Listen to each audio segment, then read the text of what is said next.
everyone, welcome back to Catfish Education. So, ഇന്ന് നമുക്ക് നമ്മുടെ +1 എക്കണോമിക്സിന്റെ എക്സാമിന് ഏറ്റവും ഇമ്പോർട്ടൻ്റ് ആയിട്ട് വരുന്ന ടോപ്പിക്കുകൾ ഏതൊക്കെ ടോപ്പിക്കാണ് നമ്മൾ ഒരിക്കലും മിസ് ചെയ്യാണ്ട് പഠിക്കേണ്ടത് എന്നുള്ളത് നമുക്ക് നോക്കാം. സോ നമുക്ക് നോക്കാം ഏതൊക്കെയാണ് ഇമ്പോർട്ടൻ്റ് ആയിട്ടുള്ളത് എന്ന്. അപ്പോൾ ഇമ്പോർട്ടൻ്റ് ആയിട്ട് എസ്സേ ചോദിക്കുന്ന ടോപ്പിക്കുകളാണ്.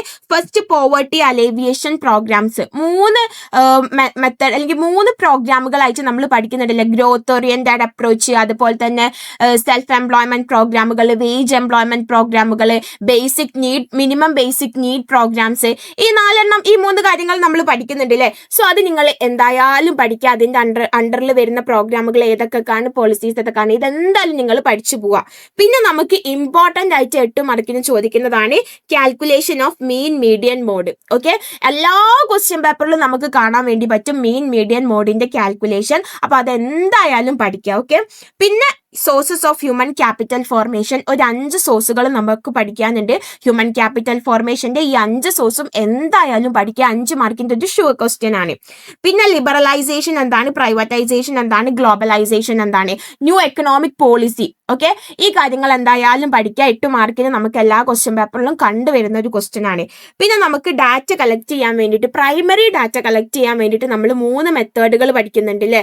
അതായത് personal interview, mailed questionnaire, telephonic interview എന്നൊക്കെ പറഞ്ഞിട്ട് നമ്മൾ 3 മെത്തേഡുകൾ പഠിക്കുന്നുണ്ട്. ഈ 3 മെത്തേഡുകൾ അതിന്റെ അഡ്വാൻറ്റേജസും ഡിസഡ്വാൻറ്റേജസും അടക്കം പഠിക്കുക. ഓക്കെ, പിന്നെ സ്ട്രാറ്റജീസ് ഫോർ സസ്റ്റൈനബിൾ ഡെവലപ്മെന്റ് ഏതൊക്കെയാണ് എന്നുള്ളതും പഠിക്കുക. നമ്മൾ ഒരുപാട് സ്ട്രാറ്റജീസ് പഠിക്കുന്നുണ്ട് സസ്റ്റൈനബിൾ ഡെവലപ്മെന്റിന്റെ.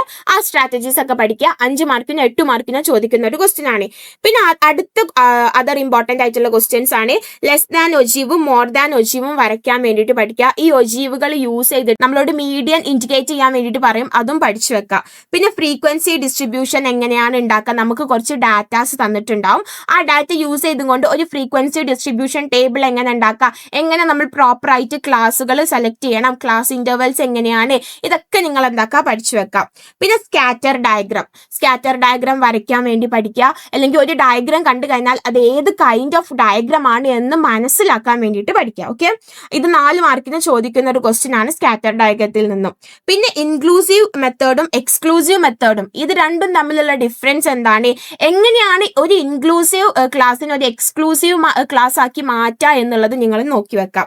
പിന്നെ പൈ ഡയഗ്രാം അല്ലെങ്കിൽ ബാർ ഡയഗ്രാം, ഇതിൽ ഏതെങ്കിലും ഒരു ഡയഗ്രാം എന്തായാലും ചോദിക്കും. ഒന്നെങ്കിൽ പൈ ഡയഗ്രാം ആയിരിക്കും, അല്ലെങ്കിൽ ബാർ ഡയഗ്രാം ആയിരിക്കും. അത് വരയ്ക്കാൻ വേണ്ടിയിട്ട് പഠിക്കുക. പിന്നെ എന്താണ് എക്കണോമിക്സിൽ സ്റ്റാറ്റിസ്റ്റിക്സിന്റെ ഇമ്പോർട്ടൻറ്റ്, അതൊരു 4 മാർക്കിന് ചോദിക്കുന്ന അല്ലെങ്കിൽ ഒരു 2 മാർക്കിന് ചോദിക്കുന്ന ഒരു ക്വസ്റ്റ്യൻ ആണ്. അതിലൊരു 4 പോയിന്റ് നിങ്ങൾ എന്തായാലും പഠിച്ചു വെക്കാം. പിന്നെ ഒരു പ്രോജക്റ്റ് ഉണ്ടാക്കുമ്പോൾ എന്തൊക്കെ സ്റ്റെപ്പുകളാണ് ഉണ്ടാവുക, അത് നിങ്ങളോട് ആ സ്റ്റെപ്പുകൾ നിങ്ങൾ അതിന്റെ എക്സ്പ്ലനേഷൻ പഠിച്ചിട്ടില്ലെങ്കിലും ഓരോരോ സ്റ്റെപ്പുകൾ എന്താന്നുള്ളത് ആ ഓർഡറിൽ തന്നെ പഠിക്കുക. അത് ചിലപ്പോൾ നിങ്ങൾക്ക് ഒരു ടേബിൾ തന്നിട്ട് ആ ഓർഡറിൽ ചില കാര്യങ്ങളൊന്നും ഉണ്ടാവില്ല, എന്നിട്ട് നിങ്ങളോട് ഫില്ല് ചെയ്യാൻ വേണ്ടിയിട്ട് ചോദിക്കും. പിന്നെ ഒരു ടേബിളിന്റെ പാർട്സ് എന്തൊക്കെയാണ് എന്നുള്ളത് ഒരു ഇമ്പോർട്ടൻ്റ് ആയിട്ടുള്ളതാണ്. ടേബിളിൽ നമ്മൾ ഒരുപാട് first table number, table title, അതിന്റെ ഹെഡിങ്, ക്യാപ്ഷൻ, അങ്ങനെ ഒരുപാട് കാര്യങ്ങൾ നമ്മൾ പഠിക്കുന്നുണ്ട്. അത് ഓരോന്നും എവിടെയാണ്, അത് എന്താന്നുള്ളത് നോക്കി വെക്കാം. പിന്നെ നമ്മൾക്ക് ഒരു ഗ്രീൻ റെവല്യൂഷനെ പറ്റിയിട്ട് ഒരു ഷോർട്ട് നോട്ട് എഴുതാൻ വേണ്ടിയിട്ട് ചിലപ്പോൾ ഉണ്ടാവും, അല്ലെങ്കിൽ എന്താണ് അതിന്റെ ഇമ്പോർട്ടൻസ്. അപ്പൊ ഇത് രണ്ടും ആ ഒരു രീതിയിൽ പഠിച്ചു വെക്കുക. പിന്നെ ഇന്ത്യന്റെയും ചൈനന്റെയും ഡെവലപ്മെന്റൽ സ്ട്രാറ്റജീസ് എന്തൊക്കെയാണ്, അതിൽ ഏറ്റവും ഇമ്പോർട്ടൻ്റ് ആയിട്ടുള്ളത് ചൈനൻ്റെതാണ്. ചൈനന്റെ നമുക്ക് ഒരുപാട് ക്വസ്റ്റ്യൻ പേപ്പറിൽ കാണാൻ വേണ്ടിയിട്ട് പറ്റും. ഓക്കെ, പിന്നെ ഇൻഡെക്സ് നമ്പർ, അതായത് സിമ്പിൾ ആഗ്രിഗേറ്റീവ് പ്രൈസ് ഇൻഡെക്സ് എങ്ങനെയാണ് കാൽക്കുലേറ്റ് ചെയ്യേണ്ടത്, നമുക്കൊരു ടേബിൾ തന്നിട്ടുണ്ടാവും. അതിൽ ബേസ് ഇയറും കറന്റ് ഇയറിന്റെയും പ്രൈസുകൾ ഉണ്ടാവും. അത് യൂസ് ചെയ്തുകൊണ്ട് സിമ്പിൾ ആഗ്രിഗേറ്റീവ് പ്രൈസ് ഇൻഡെക്സ് എങ്ങനെയാണ് നമ്മൾ കാൽക്കുലേറ്റ് ചെയ്യുക, ഈ കാര്യം എന്തായാലും പഠിച്ചു വെക്കാം. പിന്നെ വർക്കർ പോപ്പുലേഷൻ റേഷ്യോ എങ്ങനെ നമുക്ക് മെഷർ ചെയ്യാൻ വേണ്ടിയിട്ട് പറ്റും, അതിന്റെ കുറച്ച് ഡീറ്റെയിൽസ് തന്നിട്ടുണ്ടാവും. അത് കൂടാണ്ട് ഒരു ടേബിൾ തന്നിട്ട് അതിൽ വർക്കർ പോപ്പുലേഷൻ റേഷ്യോസ് തന്നിട്ടുണ്ടാവും. മെന്നിൻ്റെത്, വിമൻ്റെത്, അർബന്, റൂറൽ എന്നൊക്കെ പറഞ്ഞിട്ട് ഒരു ടേബിൾ തന്നിട്ടുണ്ടാവും. ആ ടേബിൾ പ്രോപ്പറായിട്ട് അനലൈസ് ചെയ്തിട്ട് അത് എഴുതാൻ വേണ്ടിയിട്ട് പഠിച്ചു വെക്കുക. ഓക്കെ, അതിന്റെ അനാലിസിസും പഠിച്ചു വെക്കാം.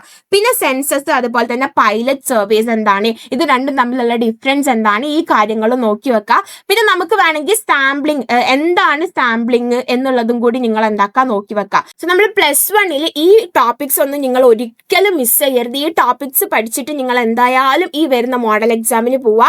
എന്തായാലും ഈ ഒരു ടോപ്പിക്സ് നിന്നും ക്വസ്റ്റ്യൻസ് നിങ്ങൾക്ക് എക്സ്പെക്ട് ചെയ്യാൻ വേണ്ടിയിട്ട് പറ്റും. Okay, so all the best. Exams ഒക്കെ എല്ലാവരും നല്ല അടിപൊളിയായിട്ട് തന്നെ എഴുതാം. Okay, thank you for watching.